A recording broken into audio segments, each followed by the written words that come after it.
누가복음 18장 15절로 30절의 말씀으로 우리에게 주시는 하나님의 말씀에 함께 은혜 받기 원합니다. 예수님 시대, 초대교회 시대 그 1세기 당시에는 사람들에 대하여서 그들은 남성 그리고 장년 그 사람들만을 숫자의 대상에 포함시킨 것입니다. 그래서 여성이나 또는 아이들은 그 숫자에서 제외시키는 것을 우리는 잘 알 수 있습니다. 특히 그 가운데에도 어린 아기들은 더욱더 인격적으로 존중을 받지 못하던 시대가 그 시대였음을 우리는 알 수 있습니다. 많은 아이들이 태어나지만 또 많은 아이들이 죽게 되는 그와 같은 일들을 우리는 잘 알 수 있는 것입니다. 오늘 예수님이 가르치실 때에 그 예수님에게 어린 아기들을 데리고 와서 예수님이 만져주시기를 바라며 어린 아기들을 데리고 왔더니 제자들이 어떻게 반응을 하느냐라고 할 때에 15절의 중반절에 보면 이렇게 말합니다. 제자들이 보고 꾸짖거늘이라고 말씀합니다. 오늘 어린 아기들을 예수님께 데리고 와서 만져달라라고 하는 그 부모들의 요청을 제자들은 꾸짖었다라고 오늘 말씀해 주고 있는 것입니다. 왜 그러냐? 하나님의 나라의 일을 하는 일에 어린 아기들은 방해가 되는 것이다 라고 생각을 하는 것입니다. 예수님이 하나님의 나라를 전하고 병자를 고치고 귀신을 쫓아내고 그와 같은 일을 하는데 어린 아기들은 그 일에 방해가 될 뿐이다 라고 생각하였다라는 것이죠. 하나님의 나라, 또 그 유대인들은 생각하기를 메시아가 오면 로마를 물리치고 유대 나라를 독립시키는, 해방시키는 그 일을 하리라라고 생각하였는데 오늘 그 일에 어린 아기들은 도움이 하나도 되지 않는다라고 생각하였다라는 것입니다. 오늘날은 그래도 어린 아이들에 대한 관심이나 어린 아이들도 존중받아야 된다라는 사상이 많이 퍼져나갔지만 불과 우리나라도 예전에는 그 어린 아이들을 중요하게 여기지 아니하였습니다. 또 교회 안에도 마찬가지입니다. 이 어린 아이들은 도움이 되지 않는다라고 생각하는 많은 모습들도 볼 수 있는 것입니다. 그러나 예수님은 제자들의 그 모습에 대하여서 16절에 이렇게 말씀합니다. 같이 함께 16절을 읽습니다. 예수께서 그 어린 아이들을 불러 가까이 하시고 이르시되 어린 아이들이 내게 오는 것을 용납하고 금하지 말라. 하나님의 나라가 이런 자의 것이니라. 아멘. 예수님은 어린 아이들을 불러 가까이 하게 하셨습니다. 제자들은 그 어린 아이를 데리고 온 부모들을 꾸짖으며 왜 예수님을 힘들게 하느냐라고 말하였지만 예수님은 어린 아이들을 부르시사 가까이 하게 하시고는 그 제자들을 향하여 말씀하는데 어린 아이들이 내게 오는 것을 용납하고 금하지 말라. 하나님의 나라가 이런 자의 것이니라 라고 말씀하십니다. 오늘 하나님의 나라가 이런 자의 것이다. 다시 말하면 하나님의 나라는 이 어린 아이들과 같은 자.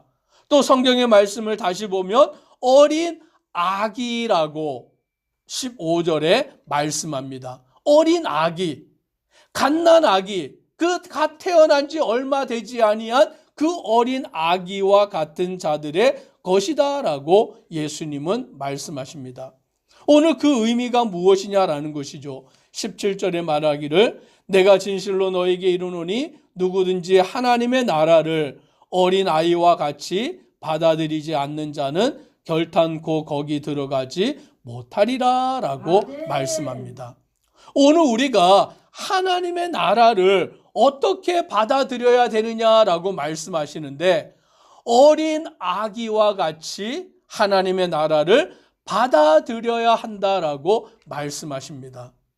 어린 아이와 같이, 어린 아기와 같이 하나님의 나라를 받아들인다라는 것이 무엇을 말하느냐라는 것이죠. 어린 아기는 부모가 없이는 살아갈 수 없는 존재인 것입니다. 부모에게 자기의 목숨을, 자기의 생명을 전적 의탁할 수밖에 없는 연약한 존재인 것입니다. 이 어린 아기는 스스로 무엇을 먹을 수도 없고, 스스로 무엇을 할 수도 없고, 스스로 자기의 생명을 보존할 수 있는 아무런 힘과 능력이 없는 연약한 존재인 것입니다. 그래서 부모가 그 아이를 돌봐줘야 되고, 젖을 먹여야 되고, 그 아이를 키워야만 그 아이는 자기의 생명을 유지할 수 있는 것입니다. 즉 하나님의 나라는 어떠한 자의 것이냐라고 할 때에 내 생명을 하나님께 의탁하는 자들의 것인 줄 믿으시기를 바랍니다. 이 땅 가운데에서 내 힘으로 살아가는 자, 내 능력으로 살아가는 자, 내가 잘났다라고 생각하여 살아가는 자들의 것이 아니라 하나님 앞에 나와서 주님, 나는 죄인입니다. 나를 떠나십시오라고 기도하는 베드로와 같은 기도를 하는 자의 것이 바로 하나님의 나라가 된다라는 것을 말하여 주고 있는 것입니다. 그래서 바리새인은 기도할 때 어떻게 하였냐면 자기를 의롭다고 믿고 다른 사람을 멸시하며 기도하였습니다.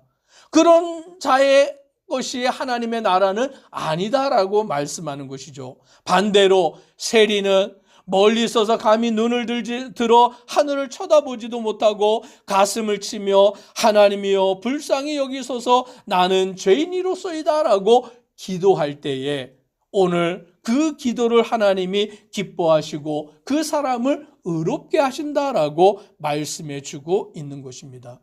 오늘 하나님의 나라는 누구의 것이냐? 바리새인과 같은 자의 것이 아니라 세리와 같은 자의 것이고 어른들의 것이 아니라 어린 아기들과 같이 전적으로 주를 의지하고 내 생명을 주님께 맡긴 자의 것이다라고 말씀하여 주고 있음을 보게 됩니다. 어떤 관리가 예수님을 찾아와서 선한 선생님이여 내가 무엇을 하여야 영생을 얻겠습니까? 라고 물을 때에 예수님은 그를 향하여 말씀하시기를 계명을 다 지켰느냐? 간음하지 말라, 살인하지 말라, 도둑질하지 말라, 거짓 증언하지 말라, 내 부모를 공경하라. 이 계명을 아느냐라고 물으니 그 사람은 뭐라고 대답하냐면 21절에 여짜오되 이것은 내가 어려서부터 다 지켰나이다 라고 말합니다. 이 관원은 자기의 힘과 능력으로 계명을 지키는 자고 이 관원은 자기의 능력을 의지하여 살아가는 사람이었던 것입니다. 그러니 이제 예수님께서는 이 관원에게 이렇게 말씀하십니다. 22절을 함께 읽겠습니다. 예수께서 이 말을 들으시고 이르시되 내게 아직도 한 가지 부족한 것이 있으니 내게 있는 것을 다 팔아 가난한 자들에게 나눠 주라.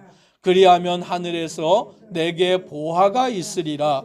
그리고 와서 나를 따르라 하시니. 아멘. 예수님이 이 관원에게 어떻게 하여야 영생을 얻겠습니까? 라고 묻는 관원에게 율법을 어려서부터 다 지켰다라고 그와 같이 말하는 관원에게 예수님은 내게 아직도 한 가지 부족한 것이 있다라고 말씀하십니다. 그러면서 그에게 뭐라고 말씀하시냐면 내게 있는 것을 다 팔아 가난한 자들에게 나눠주라라고 말씀하십니다. 그리하면 하늘에서 내게 보화가 있으리라. 그리고 와서 나를 따르라라고 예수님이 그 관원에게 말씀합니다. 이 관원은 부자였던 것이죠. 이 관원은 자기의 그 재물을 가지고 그 재물로 인하여서 염려할 것이 없이 살아가던 그와 같은 사람이었던 것입니다. 하나님 앞에 나와 영생을 구하지만 이 부자는 영생을 얻기 전에 이미 자기가 가진 재물과 자기가 가진 권세로 인하여서 염려할 것이 없고 걱정할 것이 없이 살아가던 그와 같은 자였던 것입니다. 예수님은 그의 부족한 것을 아시기에 내게 있는 것을 다 팔아 가난한 자들에게 나눠주라. 그리하면 하늘에서 내게 보화가 있으리라 라고 말씀하실 때에 23절에 보니 그 사람은 큰 부자이므로 이 말씀을 듣고 심히 근심하더라 라고 말씀합니다. 예수님을 따르는 길에 있어서 이 관원에게는 재물이 걸림돌이 되어버린 거예요. 자기가 가지고 있는 재물, 자기가 의지하고 있던 그 재물이 예수님을 따르는 길에 방해물이 되어버렸다라는 것입니다. 그리하여 그는 예수님을 따르는 그 길에 있어서 심히 근심할 수밖에 없는 존재가 되어버린 것입니다. 오늘 우리는 이 말씀 속에서 내가 예수님을 따르는 길에 있어서 그 일을 방해하고 있는 것이 무엇이냐라는 것이죠. 여기에서는 재물을 말하고 있지만 나에게 있어서 예수님을 따르는 길에 있어서 방해가 되고 있는 것은 무엇이냐라는 것입니다. 예수님보다 더 사랑하는 것이 무엇이냐라는 것이죠. 예수님보다 더 의지하고 있는 것이 무엇이냐라는 것이죠. 예수님을 사랑하고 섬겨 나아가는 그 길에 있어서 내가 전적으로 주님을 의지하지 못하게 만드는 것이 나에게는 무엇이 있느냐라는 것을 이 말씀을 통해 돌아보아야 합니다. 그래서 예수님은 말씀하십니다. 재물이 있는 자는 하나님의 나라에 들어가기가 얼마나 어려운지 낙타가 바늘기로 들어가는 것이 부자가 하나님의 나라에 들어가는 것보다 쉬우니라 라고 말씀합니다. 낙타가 바늘기로 들어간다라는 것은 불가능한 것을 말하여 주고 있는 것입니다. 오늘 재물을 의지하는 자가 하나님의 나라에 들어가기는 불가능한 것이다라는 것이죠. 세상을 사랑하는 자가 하나님의 나라에 들어가는 것은 불가능한 것이다라는 것입니다. 하나님보다 다른 것을 더 의지하는 자, 하나님보다 다른 것을 더 사랑하는 자가 하나님의 나라에 들어가기는 불가능한 것이다라고 말씀합니다. 하나님과 재물과 두 주인을 섬길 수 없다라고 예수님이 말씀해 주고 있는 것입니다. 내가 하나님보다 무엇을 더 의지하고 있는가? 내가 하나님보다 무엇을 더 사랑하고 있는가? 내가 하나님보다 무엇을 더 추구하며 살아가고 있는가? 우리 자신은 돌아보아야 한다라는 것입니다. 만약 그것이 물질이라면, 만약 그것이 권력이라면, 만약 그것이 사람이라면, 만약 그것이 자식이라면 오늘 우리가 하나님의 나라에 들어갈 수 없다라고 말씀합니다. 그러니 제자들은 그 말씀을 듣고 놀랄 때 누가 구원을 얻을 수 있습니까? 라고 생각할 때 예수님은 사람으로는 할 수 없지만 하나님으로는 할 수 있다라고 대답하십니다. 아멘. 베드로는 예수님께 우리는 우리의 것을 다 버리고 주를 따랐습니다 라고 말하니 예수님이 이렇게 말씀합니다. 29절로 30절 같이 읽습니다. 이르시되 내가 진실로 너희에게 이르노니 하나님의 나라를 위하여 집이나 아내나 형제나 부모나 자녀를 버린 자는 현세의 여러 배를 받고 내세의 영생을 받지 못할 자가 없느니라 하시니라. 아멘. 하나님보다 더 사랑하는 것 없이 하나님만을 전심으로 사랑하는 자에게 하나님의 은혜가 임하는 것을 말씀해 주고 있습니다. 오늘 우리는 이 새벽에 하나님을 진정으로 사랑하고 하나님을 가장 먼저 사랑하는 믿음의 성도 되기를 주의 이름으로 축복합니다. 기도드리겠습니다. 사랑의 하나님, 오늘 우리가 하나님보다 더 사랑하는 것이 무엇인가 내 자신을 돌아보게 하여 주옵소서.